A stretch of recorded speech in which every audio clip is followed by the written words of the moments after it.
Rojena v suženjstvu in težavah je Julia Chin preživela otroštvo, ko je delala tako kot vsak drug suženj. Vendar se ji je življenje spremenilo, ko so jo poslali na plantažo Richarda Mentorja Johnsona, vzhajajočega politika in bodočega podpredsednika Združenih držav Amerike. Johnson je kmalu vzel Julio za svojo priležnico in začela sta razmerje, ki je bilo nenavadno, sporno in zelo zapleteno.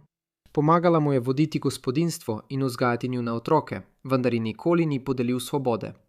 Zakaj jo je torej obdržal v suženjstvu? In zakaj je bila skoraj izbrisana iz zgodovine? Poskušati ugotoviti, kdo je bila Julia Chin, še posebej podrobnosti o njenih najzgodnejših letih, ni lahka naloga. Demografski zapisi so bili ob koncu 18. stoletja netočno vodeni, še posebej, ko je šlo za ljudi, rojene v suženjstvu. Naprimer, vemo, da se je Julia Chin rodila v 90. letih 18. stoletja, vendar je celo njen glavni biograf lahko čas rojstva omejil le na obdobje med letoma 1790 in 1797. To je najbolj natančno, kot je mogoče biti z razpoložljivimi dokazi. Nekateri viri trdijo, da se je rodila leta 1790. Drugi viri navajajo, da je bila leta 1812 stara približno 15 ali 16 let, kar pomeni, da se je rodila okoli leta 1796 ali 1797.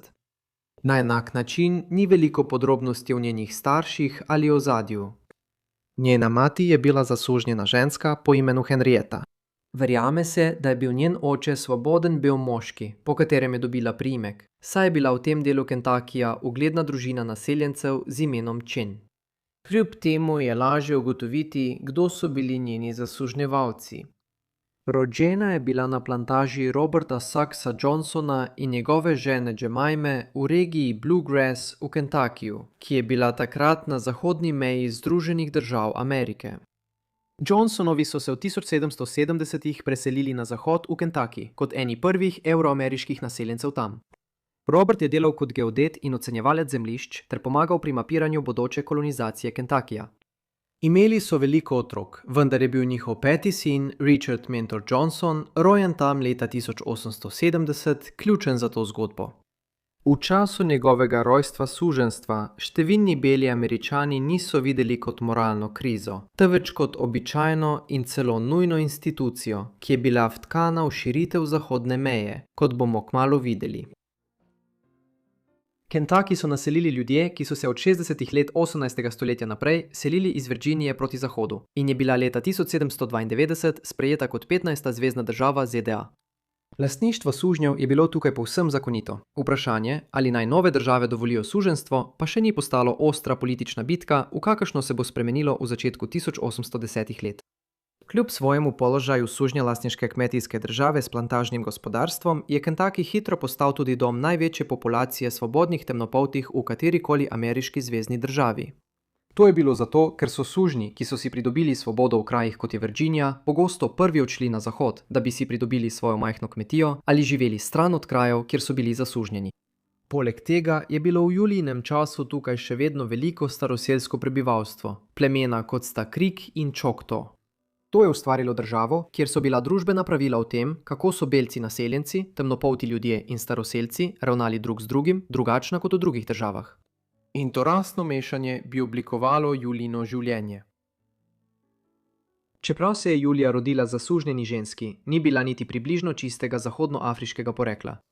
Podrobnosti o njenem etničnem poreklu pa so vir polemik. Večina raziskav odločno trdi, da je bila Oktorunka. To je izraz, ki se danes pogosto uporablja za ljudi, ki so le 1/8 afriškega porekla, medtem ko so 7/8 evropskega ali belopoltega ameriškega porekla.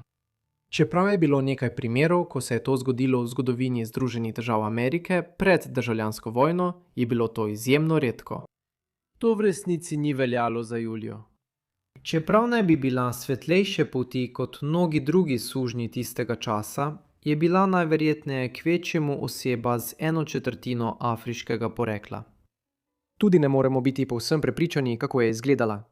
Fotoaparati še niso bili na voljo, preden je umrla, in risbe, ki jo prikazujejo iz 19. stoletja, morda niso povsem natančne. Ne glede na to, ali je bila Julija pretežno evropskega ali belopoltega ameriškega porekla, so z njo ravnali kot z vsakim drugim zasužnjenim otrokom. Njena mati, Henrietta, je dobila hrano zase in za svoje otroke. To je bilo veliko premalo za naporno delo, ki so ga morali opravljati.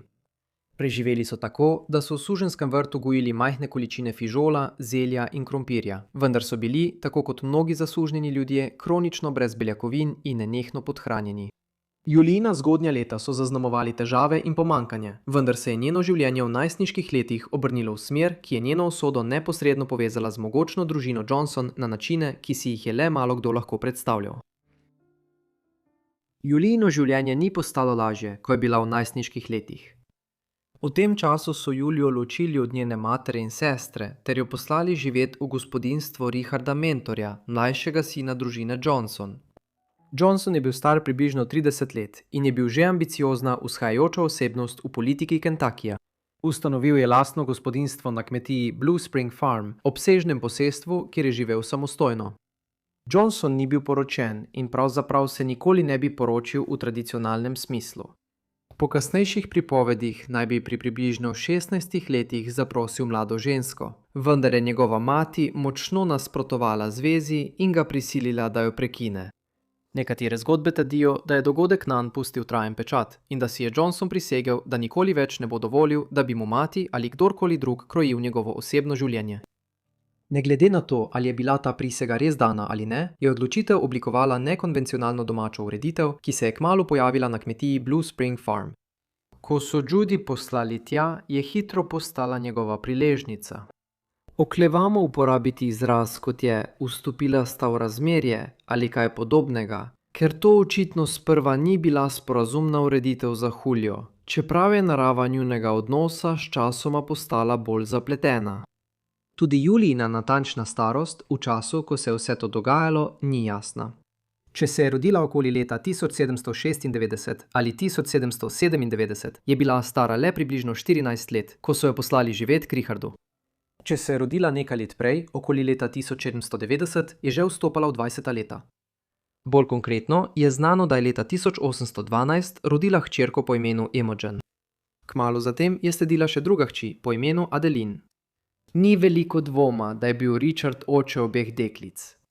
Očitno je bil njegov odnos z Julijo do takrat že precej zapleten. Ona je ostala sužnja, vendar obstajajo dokazi, da jo je imenoval za svojo ženo. Imogen in Adeline pa je obiskovalcem na kmetiji Blue Spring Farm svobodno predstavljal kot svojih hčerki. Nosili sta tudi priimek Johnson. Sčasoma je poskrbel, da sta dobili svojo zemljo. Večina zgodovinarjev pa Richarda in Julio uvršča v nekakšno neuradno zunajzakonsko skupnost, zunaj običajnih pravnih okvirov.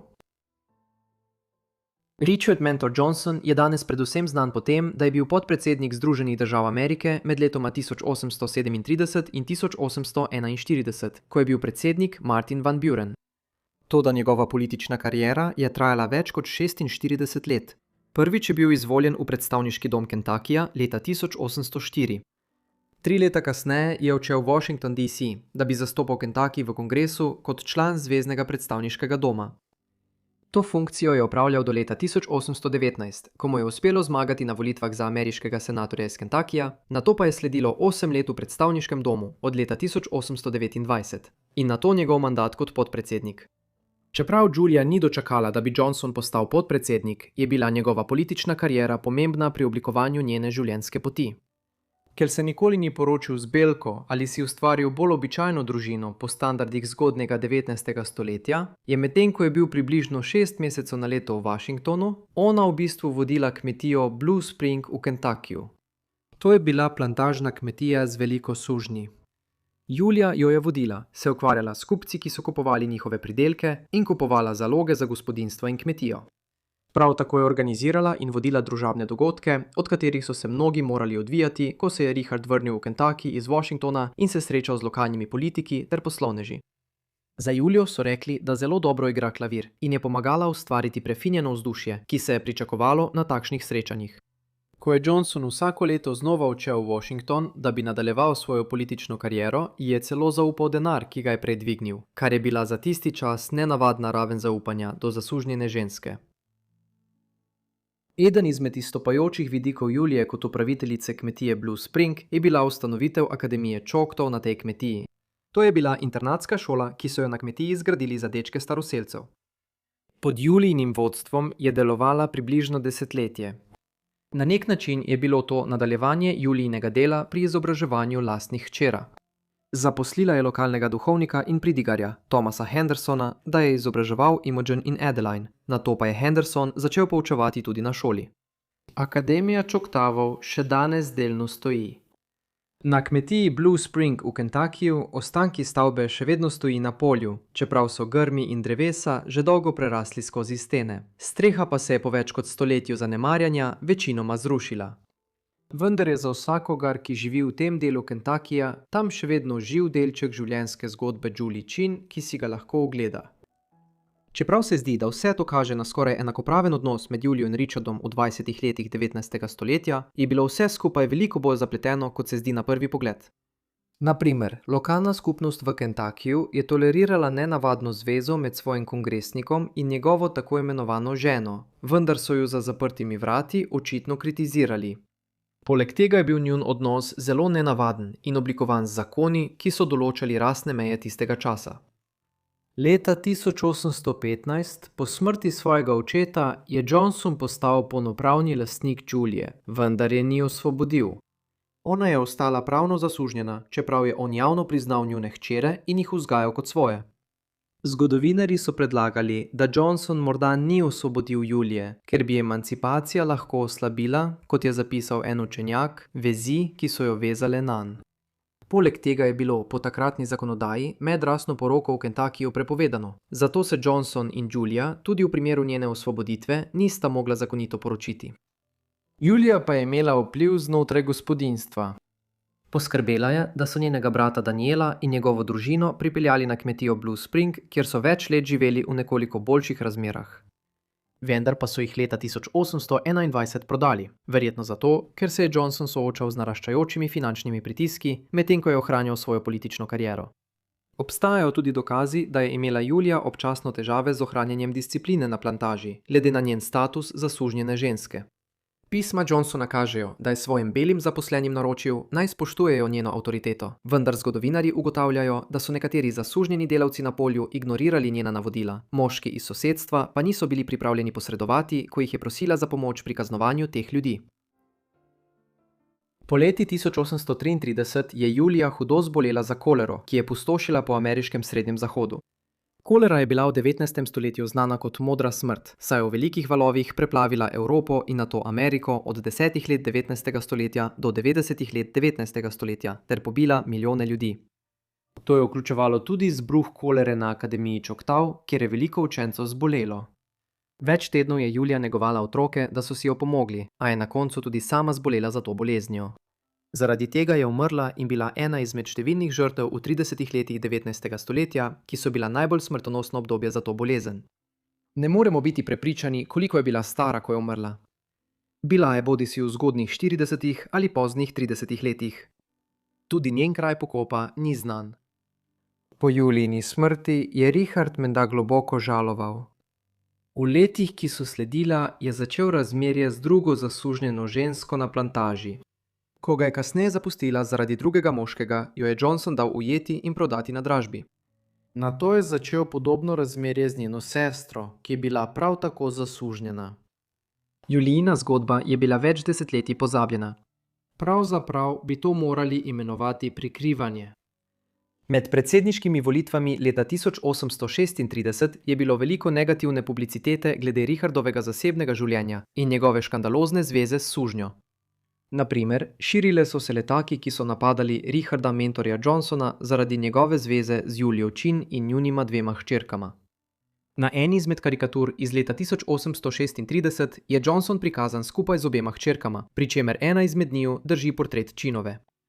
Umetnik je namedno potemnil barvo kože Chinove in deklet, da bi povečal rasno stigmo in ga javno zasmehoval.